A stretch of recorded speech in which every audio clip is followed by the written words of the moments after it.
They're probably lucky that Rangers are on a bit of a state of rebuild just now. We don't know how their new signings are going to be. Spent 30 million quid, but there's question marks with the manager, question marks with the recruitment.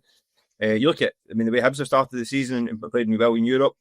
Aberdeen have made some good signings. I think Kevin Nisbet and the boy Carlson are arguably the better signings than Celtic made on deadline day. Boy Carlson has got a profile that I think would Celtic should have snapped up. Cap for Sweden, and £12 million signing for Bologna. Nearly a $5 million signing for Udinese a couple weeks ago. Missed that one for into Aberdeen. Good signing. So yeah, they've opened the door. I think Celtic have opened the door and come in for some long, hard games this season. Because they're still lacking severely in the final third. Chris, the next chapter of this is to be written. What do you think the story will be?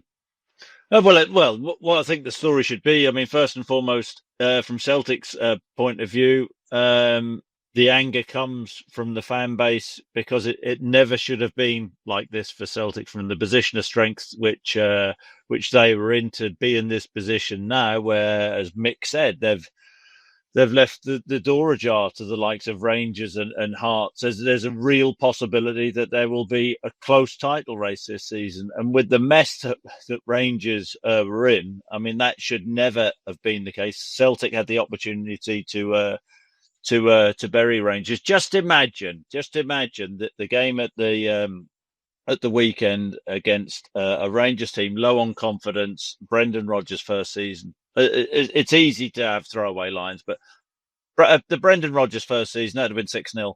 Ange Postecoglou peak, it could have been anything. 8-0 against that Rangers team. But it's sort of the game at the weekend against Rangers emphasised to me the need for Celtic to do something big in the final third, and they've ended up selling another striker when Brendan wanted two more in if Adam Eder was sold. So it's a position that Celtic should never have been in.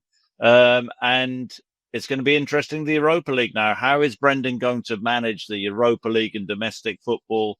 Which should he prioritise, just simply because the squad is not strong enough? So it's going to be an interesting season. And, it's but sitting here, I couldn't tell you how it's going to go from here on in.